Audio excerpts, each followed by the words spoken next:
Happy New Year. It's our first podcast of 2020.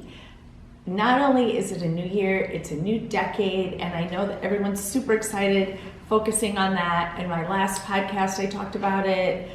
I've had deep conversations about what this new decade can bring, not only with friends and with Jeff, but with our kids and with myself and with God. But I realized today that really the most important thing is that it's a new day.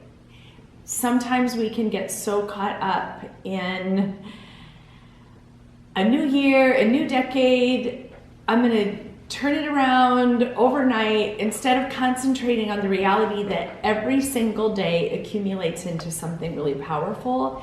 And I feel like if there's one thing I learned in 2019, it was being more intentional with my day, specifically being more intentional with how I start my day. And over the cumulative end of the year, I can look back and say, it really made a difference.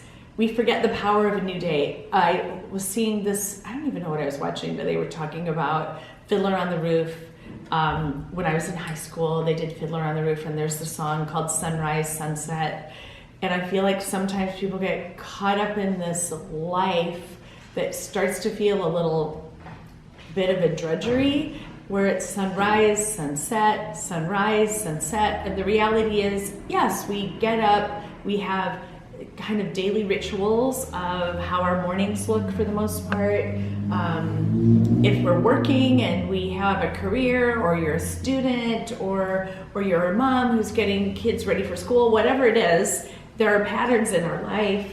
But there's also, I think, so much more power within the confines of one single day, that if we learn to concentrate on that and place value on it and be more intentional with it, I think really incredible, amazing things can happen. In 2019, I made the commitment to, as much as possible, now being fully transparent, no, it wasn't every single day. And there were times where things were just going on in life and that didn't happen, or we were traveling, or whatever it was. But for the most part, several days within a week, I would get up, fuel my soul, read, journal, not pick up my phone and read it, not get caught up on social media. I've said many, many times, I'm a Good Morning America girl. I love it. I've been watching it as long as I can remember, like even before I had kids. I just like Good Morning America. And I started to realize that in some ways, waking up to the news was not necessarily the way I wanted to start my day. That I needed to gird myself, mentally find a place before I allowed the daily news to fill my being. That being said, I don't like living not knowing what's going on in the world. I think it's important that you know what's going on in the world, bad and good. And then it's your responsibility to find a way to keep those things in balance and perspective. The reason why the term carpe diem, seize the day, is a term is because we really should seize the day. We really should look at it in that way. Wake up with gratitude. The most amazing people that I know are the most thankful. They walk with the most gratitude. As I'm sitting here talking about it, I'm thinking about a friend of ours who's in the business. He's an agent. He has been an agent to a few of our models, and he is healthy and in recovery. And it's so wonderful to see him start his days and share on social media the mindset in which he starts his days, and how over a cumulative period of time, you can see the reflection of it in his life. You can see a light in his eyes. You can see things have transformed, but those things happened through choice and through decision and through being grateful for a day. And another thing that's a powerful component of recovery that's just important for us all to think is one day at a time. Do what you can in this one day and start over the next and know it's another new day. One of my favorite verses is, His mercies are new every morning. That means every single day we can start fresh.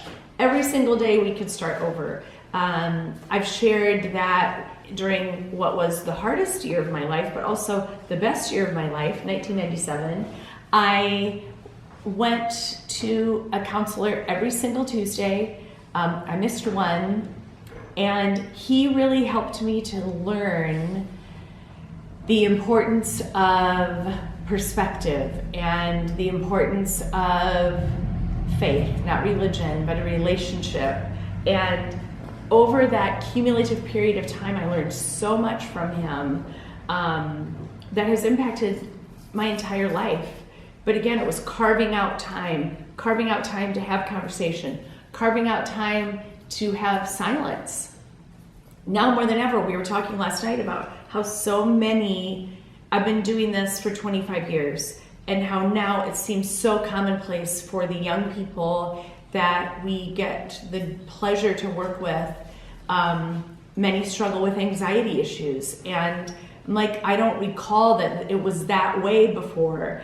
And I think social media plays a huge part of that. Comparison and pressure and all those nasty words, but the way that you can harness your life and kind of put that in its proper place is to be decisive and intentional, and to make the most of every day. It sounds like a thing that should be on a postcard or a poster, but it's because it's the truth. And the more that we can remind ourselves of that, the better.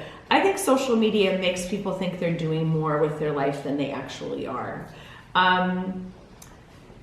We post about activities and things that are just things that you're doing, which, with all due respect, I don't really care what you had for lunch, but if you want to share it, that's okay. And I'm not trying to be mean. I'm a pretty optimistic girl.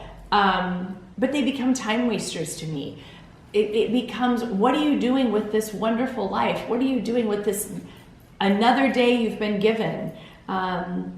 It's a gift. And I think that people don't really believe that one day can turn your life in a new direction, or one day can make a giant difference, or one day an opportunity can come that wasn't there before, or one day a light bulb can click and you can say, from this day forward, this is how I'm going to live. One day can be, I'm drawing the line in the sand of, from this point on, this is how I am choosing to live. And I believe that can really be that because I've lived it, I've experienced it, and I've witnessed it with other people in my life, and it's powerful, and this is the perfect time to get in that mode of being really intentional with every single day and walking with gratitude. The habit of focusing on yourself becomes so self-indulgent. I think that's the biggest battle in today's world, is to not become self-indulgent and to shift your focus on other people. Gird yourself, get your foundation of who you are and what you want to do with your life, and then move on and make it that you can impact people and do something great with it, no matter what you're doing in your life. Sometimes it's just being there to listen to somebody. I saw this quote today on Instagram: humility has a lot to do with proximity. Stay close to God and you'll think rightly about you. Lisa Bevere posted that. I can't remember who the original quote was from, but I thought it was so true. The proximity of humility, the proximity of, I'm making this decision today to surrender my day and to do the most that I can with it. And also, what a big, huge part of that is the words that you speak over your life. I probably drove my kids crazy as they grew up, because if I heard them say, I'm so dumb, or I'm an idiot, or I'm not very this, or I hear people going, well, I have anxiety and I've had it my whole life.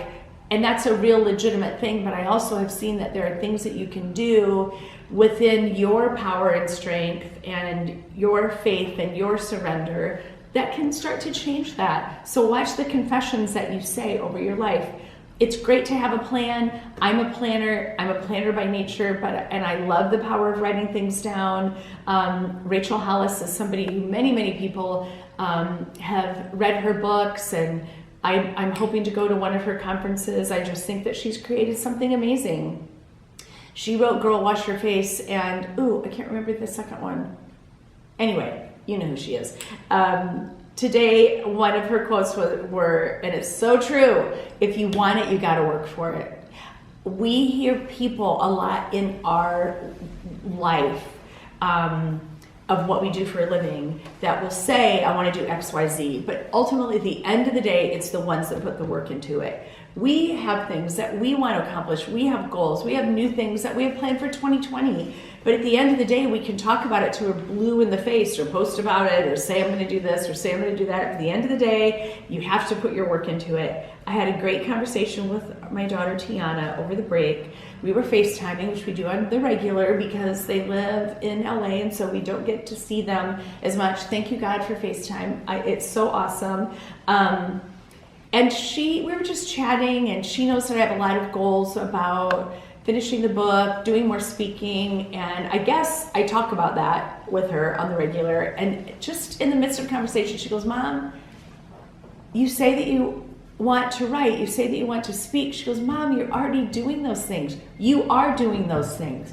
You do them, you have a podcast. You do them because you have this going on. You have tribute that you said you were going to do, and you did. And as she started to talk and say this to me, literally tears start streaming down my face, because sometimes I think that for all of us, we don't take into account what we are doing.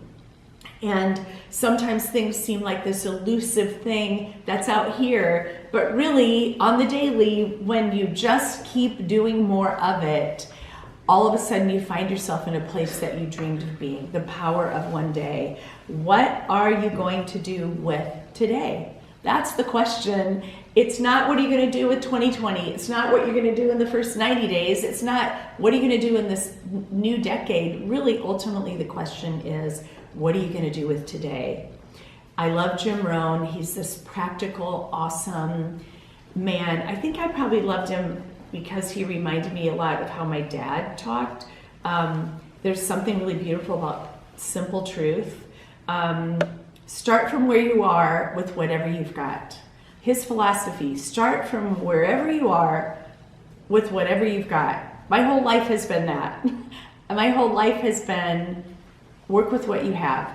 Work with what's in your hands. I watched a great message. You can go on YouTube. It was actually a conversation between Stephen Furtick and T.D. Jakes. It's an hour and a half long. It was about T.D. Jakes' book called Soar. I'd watched the interview before, and I watched it again, and I watched it again because it was so great. And a huge part of what he was talking about is do with what you already have. What's in your hand? What's placed? What do you already have? And make the most of it. And finally, another great Jim Rohn, you cannot change your decision overnight, but you can change your direction overnight. You can change your direction today, and then tomorrow you can keep going in that direction. And that's the most important message that I think is a great one to start this new decade, this new year of 2020. Thank you guys for staying plugged in. I have a lot that we're going to share over this year, and I'm hoping to meet a lot more of you face to face. Make it a great, awesome Monday, and I will talk to you next week.